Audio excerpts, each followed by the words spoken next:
What if there was a way for projects to distribute their token without having to have such a negative price action and leave a salty taste in people's mouth? Well, there's actually some vaults on ICHI that are helping with this, as well as creating a better yield farming experience. These have to do with the Hodl vaults as well as the Angel vaults. We'll explain that later in this sponsored video, but if you would like to check out the previous video we made, make sure you guys check out the first video on ICHI and how to mint these different branded dollars. So two things you need to understand before we get into this. The first is ICHI vaults are a way to store and grow the community's value. The second is, yeah, I know, there's such a thing as called impermanent loss. The second is that you need to know that when depositing into these vaults, impermanent loss is possible. The TLDR on the Angel Vault is that it's providing concentrated liquidity to support the buy side of the project. And let me show you a little bit about concentrated liquidity to see the power behind it. To see this power, we need to go ahead and compare prices to SushiSwap and Uniswap. As you can see here, over on SushiSwap, there's $20 million in liquidity. The Sushi and ETH pool is not concentrated. It's just 50-50. Just throw everything in there and see what happens. And as you can see, if we spend 0.09435 ETH, we'll get 100 Sushi tokens. However, if we go on Uniswap, you can see the TVL on Uniswap for their concentrated liquidity pair of the Sushi and ETH token. There's $278,000 in liquidity. Now, that is like way different than the $20 million. We're talking 80 times different, or just about 80 times. So there's 80 times more liquidity on Sushi. And yet on Uniswap, as you guys can see here, gives you just about the same price. 80 times less liquidity, and they almost have the same price with concentrated liquidity. As you can see here, 0.09455 for 100 Sushi tokens. And over on SushiSwap, it's 0.09393, or aka 0.094. So with an 80x difference in liquidity, how is there only such a small, minuscule difference in the price action? Well, that has to do with the concentrated liquidity. Instead of spreading all the token liquidity between 0 and infinity, it's actually concentrating it in between a certain price. And this is what the Angel Vaults are looking to do for projects. When a project first launches its token, it needs to get liquidity as soon as possible because, well, there's a lot of volatility involved if there's no liquidity. That's why they pay so much to incentivize it. And if you would like to get started with some of these vaults, it's actually really easy to do this. I'm going to go ahead and go over to the ICHI website so you guys can see what's up. If we go to the Angel Vault, if I want to deposit into any of these vaults, all I have to do is take my branded dollar that I got, like I showed you guys in the last video. You simply just come up here and mint your branded dollar, or you can trade for it on Uniswap. It's up to you what you want to do. And you deposit into these pools. Let's say, for example, I have the one ICHI branded dollar and I want to go ahead and deposit it. Well, I can deposit this into the one ICHI vault. All I have to do is deposit one side of the liquidity and it takes care of the rest for me. What's happening on the back end is it's actually swapping some of my branded dollar into the ICHI token and providing liquidity into the Uni V3 vault. Now, this is just for the ICHI vault. Now, it's not the same for all the vaults. Some of them are different. Like, for example, the USDC ICHI one, you can just deposit USDC into this vault. So it's actually really easy to do this. And normally when you deposit into these vaults, you would have had to stake your LP to farm some Fuse tokens, but you no longer need to do this. It's all going to be a one-click button. So it's really easy to do. Now I know what you're thinking. Some of these pairs are like, wait, USDC and QRDO or one Fuse and Fuse. This doesn't benefit ICHI at all. Well, actually it does. All of these branded dollars have a 2% management fee and a 20% performance fee.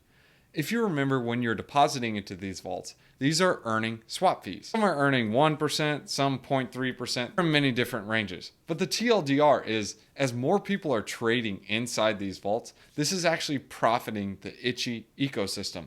And on top of this, as more people deposit into the branded dollars, this is actually adding more and more assets under management, which, well, benefits the ICHI token holders. So now, let me go and explain some of these Hodl vaults.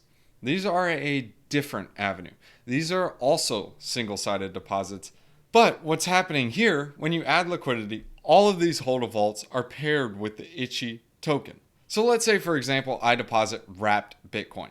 I can add liquidity into here. Right now, the maximum is 175, but I can deposit some Bitcoin into here. Some of the Bitcoin that I deposit is actually swapped into ICHI and paired into an LP pool. Now, soon enough, you'll be able to see the IRR to be displayed on each of these vaults, but the TLDR on what IRR means is if it's 20%, if it's 50%, what that means is that the tokens that were deposited at the beginning since inception have gained this much interest. So if it says 50% on the IRR and I deposited $100, at the time where you see the IRR and I deposited in the beginning, I would have $150 at the current time. That's what the IRR is standing for. So within the next week or two, this UI will update and refresh. When you're in these vaults, keep in mind you're going to be earning the swap fees, as well as if the ICHI token increases in price, you will also see the IRR increase. Number go up is usually a good thing. Another feature I want to go over is the check price feature. These are the different vaults that are deployed on ICHI. These are metrics you guys can use to see how comfy your coin is. Maximum supported price is basically the price that the vault can go up to. So at this rate, the ICHI token has enough liquidity to go up to $10.70. If it goes past this just means that the token goes into price recovery and that the vaults need to be moved up. The liquidity is still there, the wall is still there, but as the token price moves up, that's allowing the market to say, hey look, we want number go up. The next one is supported price. This is where the current price of ICHI is at. So just like the Hodl vaults, this is being worked on as well, and eventually the UI will display. And the next is vault strength. What the first number stands for, the 4.56% for the ICHI USDC vault, this means that 4.56% of the total ICHI market cap is being supported by USDC. The second number tells the percentage of ICHI in circulation that is paired against USDC. So let's sum up where we're at so far. The Angel Vaults, these benefit the individual protocols that are using the ICHI team in order to create a buy wall for their project. This also benefits ICHI from the performance fee and the management fees. Now, the Hodl Vaults, these also support the ICHI token price. As more people deposit into the Hodl Vaults, this adds buy pressure to the ICHI token. These also earn swap fees, which is also beneficial to the ICHI protocol. And lastly, you can use the check price in order to see how comfy your money really is, to see the maximum supported price as well as the vault strength. Before we end this video, I just want to show you the project's different options that they have for where to put their tokens. Firstly, what they can do is they can sell their tokens to a large centralized exchange and say, hey, look, we want to have liquidity. Here's some tokens. Let's get it done. Well, there are a couple of risks involved with this. First is there's no control of the token assets and exchanges. They can dump them at any time. They got them at a super cheap price, and it's basically like early VC investors. Also, it has a high risk of the price volatility on the SEX. A lot of people buy up a bunch of the tokens in the beginning, it juices up the price, and then they dump on everyone. Or the people who get it at a lower price, they end up selling on the people who are like, whoa, I can now buy this token. You know, the classic Coinbase pump that we used to hear about. And lastly is the overall community value. When a SEX has a large position in the tokens, they aren't really there for the community. They're just in it for the business. Second option for a project is to do the classic yield farming style. Create a pool and incentivize the liquidity and create a dumpster fire on your token.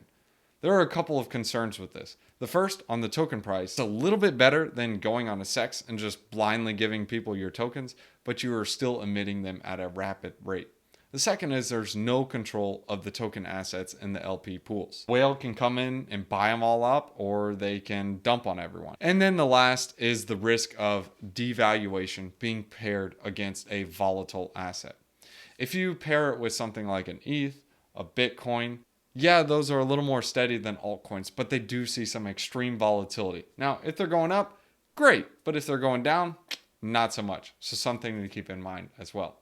The third option actually comes from ICHI, and this is building a one token or the branded dollars. This creates a stabilized and protected value through the angel vaults and the concentrated liquidity pools. It also creates protocol-owned liquidity for the project, and there's incentive alignment between ICHI and the projects itself. ICHI wins, the project wins, everyone wins. So I hope you guys enjoyed that video. If you guys would like to learn more about ICHI DAO, you guys can check out the full website. I'll leave a link in the description below, and we'll be making another video on this, on how to use the bridge and the integration on Polygon. Let's go and hit you guys with a wisdom one-liner. In Proverbs chapter 14, verses 12. There's a way that appears to be right, but in the end, it leads to death. Sometimes we think we know everything, and then eventually, not so much.